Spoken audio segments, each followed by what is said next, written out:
2026년 3월 19일 이민멘토의 주식 레벨업 시작해 보도록 하겠습니다. 시청 전에요. 좋아요와 구독 그리고 알람 설정까지 꼭 부탁드리고요. 제 왼쪽에 QR코드가 하나 뜰 겁니다. 저희 주식 매매 다이어리 계속해서 판매하고 있으니까요. 시장이 어려울 때일수록 보통은 시장에 너무 집중하지 마시고 매매를 좀 복귀해 보시는 것도 저는 좀 올바른 방법이라고 생각합니다. 뭐 한번 써보신 분들은 아마 느낌이 좀 다르실 거예요. 내가 이거의 내용을 한 줄을 쓰더라도 정말 의미 있는 여러분들을 트레이너로 만들 수 있는 또 마법의 도구라고 생각하니까요. QR코드에 카메라 갖다 대시면 바로 구매 사이트 연결되는 점 꼭 기억해 주시기 바라겠습니다. 자, 일단은 오늘 아침에 이 뉴스를 많이 보셨을 거예요. 근데 제가 전쟁 전문가는 아니지만 오늘 이거 하나만큼은 꼭 짚고 넘어가고 싶었습니다. 이게 뭐냐면, 그러니까, 가스전을 직접적으로 공격하는 건 전쟁의 레드라인을 넘었다라는 거예요. 여태까지 멘토님 계속 폭파하고 뭐 드론 날리고 하지 않았나요? 뭐 제가 듣기로는 원유 뭐 날렸다고 하던데 네 맞아요. 근데 여지까지 공격은 원유 저장소를 공격한 겁니다.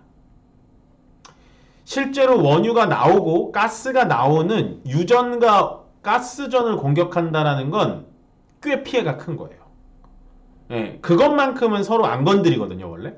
예, 위협 사격 정도만 하는 느낌. 근데 여기서 보셔야 될 건 뭐냐면 미국이 아니라 이스라엘이 이란의 가스전을 공격한 겁니다.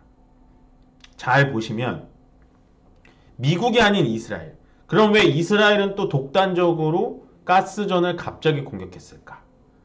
생각을 해보시면 지금 이스라엘한테는 이란을 완벽하게 누를 만한 천운의 기회가 온 겁니다. 왜? 미국이라는 큰 형님이 같이 때려주고 있으니까. 그러니까 지금은 이스라엘이 빠르게 전쟁을 끝내고 싶어 하지도 않고 그냥 이 전쟁에서 이란을 다시 일어나지 못하게 완벽하게 바닥으로 눌러버리려는 속셈이 커요. 왜 그러냐면 트럼프 대통령이 요즘에 뭐 그 나토 방위군이라든지 아니면은 뭐 우리나라, 일본 뭐 이런 나라들한테까지 군함을 갖고 와라, 도와줘라 하는데 잘 안 되잖아요. 거기다 트럼프가 지금 궁지에 몰렸잖아요. 거기다 제가 어저께 말씀드린 대테러 국장 자체도 나는 이란 전쟁에 대해서 양심이 찔려서 못하겠다 까지도 얘기가 나오면서 트럼프 대통령이 완전히 궁지에 몰렸어요. 그러면 이스라엘과 달리 미국이란 나라는 전쟁은 일단 의회의 승인을 받아야 되지만 지금 이건 전쟁이 아니라고 하잖아요. 테러 진압이라고 하잖아요. 근데 더 이상 함대를 갖고 올 수가 없는 겁니다. 그럼 전쟁이 돼버리니까. 그럼 트럼프 입장에선 지금 출구 전략을 모색을 하겠죠. 내가 이겼다 하고 전쟁을 끝낸다든지 아니면 뭐 이란한테 뭐 어떠한 얘기를 하면서 핵시설만 파괴하고 간다든지 그렇게 하려고 하니까 이스라엘이 급해진 겁니다. 그래서 그냥 가스전 때려버린 거예요. 제가 이번 주 초에 이번 주가 전쟁의 클라이막스가 될 가능성이 좀 높다라고 말씀드렸던 게 그대로 시나리오대로 가는 겁니다. 멘토님, 전쟁이 더 격화되는데 뭐가 클라이막스예요? 보통은요, 전쟁이라는 건 지상군을 투입한다든지 아니면 이런 식으로 정말 레드라인을 넘으면 그때부터 결말이 빨라져요. 러시아 우크라이나 전쟁이 왜 계속해서 길어지는지 아세요? 서로 핵심적인 걸 지금 때리지 못하기 때문입니다. 가생이만 때리잖아요.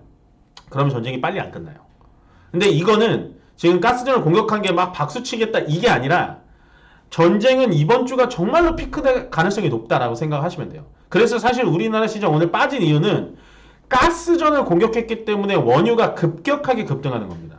그 다음에 제가 두 번째 말씀드리고 싶은 건 원유 지금 이 차트를 볼 때 저는 맨 처음에 이제 전쟁이 났을 땐 WTI 원유만 봤어요. 원유 선물만. 그 브렌트유 정도 섞어서.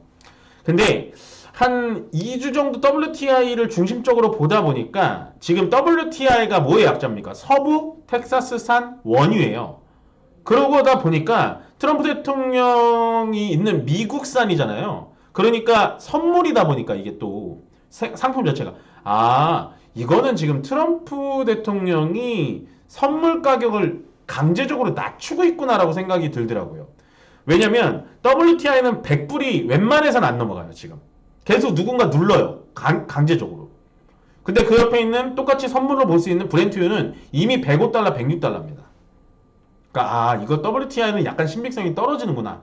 그런 생각이 들었고, 그 다음에 두바이유라는 게 있어요. 얘는 선물 시장이 없기 때문에 현물밖에 없어요. 그래서 조금은 지금 얼마 팔지도 못하기 때문에 신뢰도는 좀 떨어지지만 두바이유는 지금 160달러 같습니다.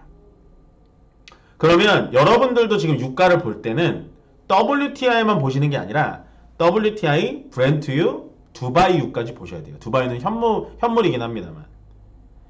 그래서 그걸 꼭 보셔야 된다. 이번 주까지 좀 지켜보셔야 될 것 같은데 일단은 저는 시장이 이렇게 하락을 할 때 저가 매수를 좀 사부작 모아갈 필요는 있다라고 생각해요. 그렇게 생각하시면 됩니다. 그 다음에 이제 마이크론이 호실적이 나왔죠. 와, 실적 진짜 좋습니다. 근데 마이크론이 시간에서 떨어지죠. 왜 그러지? K 증시도 아닌데 세론인가?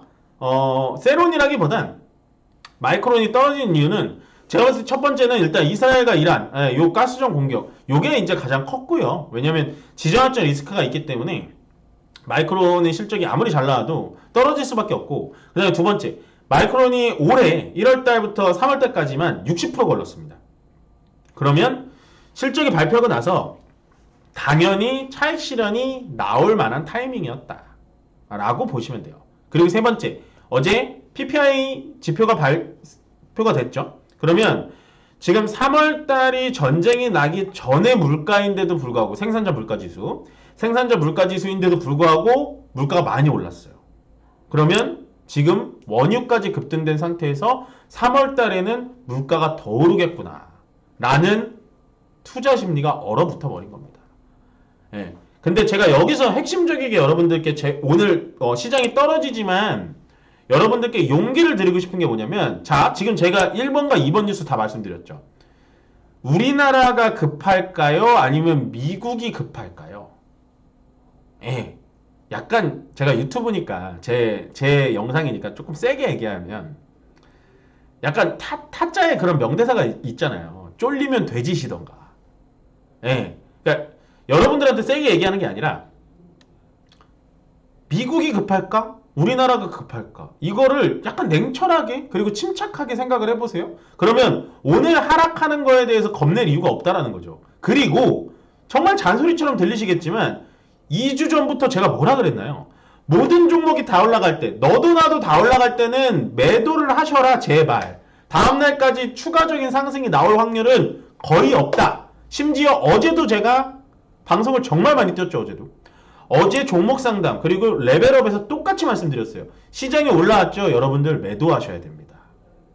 못하시겠다. 그럼 최소한 전체 비중의 10%만 파세요. 현금으로 만들어 놓게. 그럼 오늘 사면 됐잖아요. 내일 또 떨어져요? 오늘 조금 사고 내일 또 사면 되는 거예요. 그렇게 10% 아껴놨던 적정 현금을 오늘 같은 날 사부작 조금 담아갈 필요가 있다니까요. 왜? 방금 말씀드렸죠. 미국이 급할까? 우리가 급할까? 물론 호르무즈 해협이 막혀서 우리나라 유가 올라가고 뭐 납타 가격 올라가고 힘들죠. 근데 우리나라의 지금 중심? 반도체, 로봇, 현대차 말하는 겁니다. 걔네들이 과연 이 시기가 계속해서 이어져서 피해가 갈까요? 오히려 제가 생방송에서 말씀드렸지만 원유 가격이 올라가지고 LNG가 수입이 안 돼가지고 반도체 공장이 쉬잖아요? 그러면 디램값 더 비싸게 받을 수밖에 없습니다. 정말 극단적이게 봤어.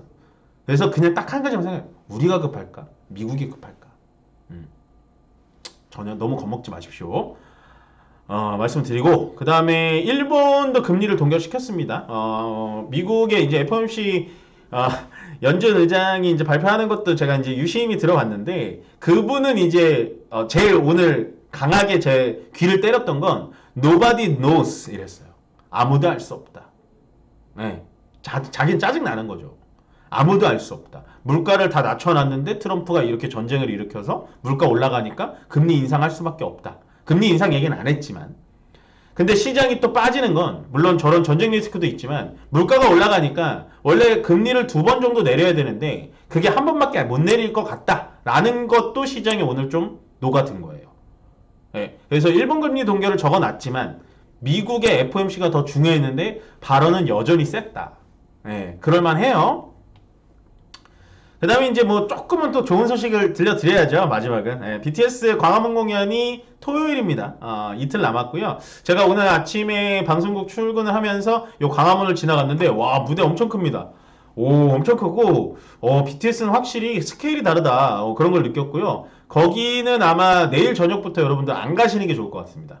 직접 보러 가시는 분들 빼고는 안 가시는 게 좋고, 아마 토요일 날에는 거기 그 행사 할 때는 그 역 자체, 광화문 역 자체 무정차입니다. 무정차에 그냥 지나가니까 여러분들 꼭 참고해서 알아두시면 좋을 것 같아요. 근데 BTS 이렇게 하는데 하이브는 떨어지죠. 세론입니다. 떨어지면 사시면 돼요. 좋습니다. 오늘 강세업종, 약세업종을 제가 일부러 늦게 넘어왔어요. 의미가 없습니다.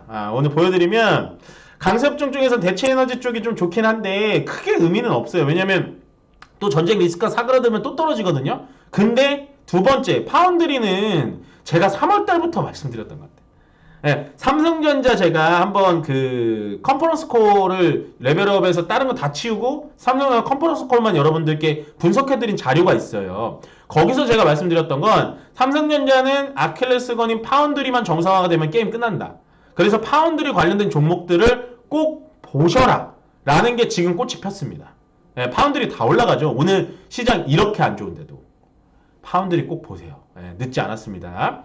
네, 약세업종 반대로 제가 여기 반도체 적어놓은 게 되게 많아요 오늘. 근데 의미는 없어서 다 안 적었고, 반도체들은 다 떨어지는데 파운드리만 올라가는 게 되게 특이했어요 오늘. 그 다음에 보고 싶은 건 게임. 자, 제가 원래 펄어비스라는 종목을 굉장히 긍정적이게 말씀드리고 되게 좋아했었습니다. 언제요? 5년 전에, 3년 전에 붉은 사막이 나온다고 했을 때. 결국엔 붉은 사막이라는 게임 기대감 때문에 요즘 펄어비스만 올라갔는데 얘가 오늘 하한가 나왔어요. 평가가 안 좋다고. 근데 하한가 나올 정도는 아닌데 기대감이 너무 컸던 것 같습니다.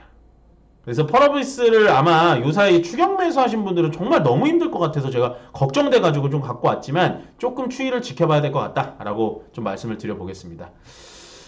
시장이 참 하루 좋았다가 하루 울적했다가 참 조울증 걸린 사람처럼 왜 저러나 모르겠습니다. 뭐 그 중심에는 제가 봤을 때 트럼프 대통령, 네타냐후 이스라엘 총리 같은데요. 뭐 남 탓을 할 수는 없겠죠. 우리는 이 시장대로 조금은 짧게 빠르게 대응해 가면서 시장에 순응하는 여러분들이 되시길 바라면서요. 끝으로 좋아요와 구독 그리고 알람 설정은 저에게 많은 힘이 된다는 점 기억해 주시고, 저는 내일 다시 여러분들 찾아뵙도록 하겠습니다. 고맙습니다.